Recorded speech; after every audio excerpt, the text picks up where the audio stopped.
Oh boy, are you ready for the Twilight Zone's crossover with an American sitcom classic? Woo! Well, too bad, cause this has nada to do with Genie or Major Nelson whatsoever. Boo!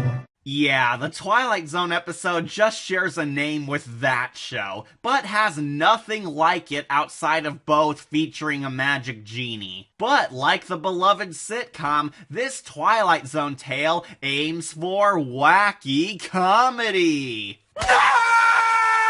Well, we're back with the hour-long Twilight Zone episodes again, so why not bump off the worst one? The Twilight Zone's I Dream of Genie is another failed lighthearted comedy from a series well known for its horror and sci-fi milestones. If you don't remember, the Twilight Zone tried experimenting with zany comedies, and almost all of them suck. The show's humor is just so mediocre that the jokes and gags leave no impression. The jokes are not funny, but they aren't even so bad they're good either, so you're just feeling empty and unamused. But what's this dumb attempt at goofy hijinks even about? Well, we follow a shy office worker named George P. Hanley, played by comedian Howard Morris. Professor Little Old Man.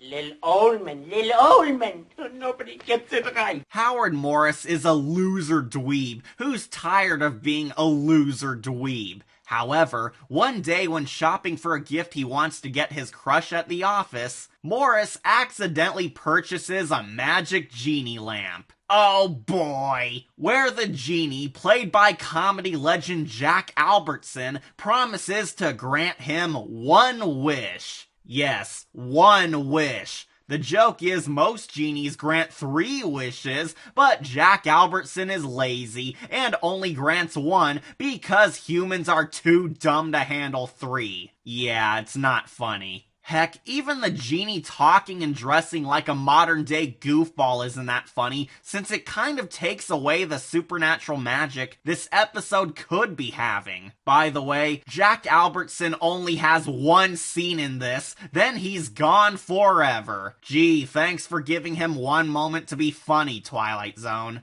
You're welcome. The genie tells Morris that he has a few days to think about his wish, but warns him to think very carefully about it, since most humans waste their 1 chance and never wish for anything original these days. And I kid you not, most of this hour-long episode is Howard Morris having these Doug-style fantasy dreams where he imagines, what if he wished for this to happen? The genie wish dreams merely act as a pathetic skit show where Howard Morris imagines the silly shenanigans he'd get in if he wished for this thing. Sadly, none of them are humorous in the slightest, are not entertaining, are not creative, and only waste time because we know they're just dreams with no stakes in them. All these dream sketches do is allow Howard Morris to play himself as something stupid. In one Doug dream, he's married to a movie star. In one dream, he's a bigwig businessman. And in the last dream, he's president of the U.S. Howard Morris is supposed to be acting like a goofball in these dreams, but honestly, the show weirdly does nothing fun with this. The series wants to act like SNL, but the jokes are either corny or so small they might as well not exist. An hour of this dorky guy living out these silly Doug dreams, and the show does nothing with it. All this does is waste airtime. In each and every dream, we come to the same outcome, that Howard Morris remains a loser in all his different fantasy island lives. However, in the end, Georgie realizes that overall, he wants to help people and make a difference.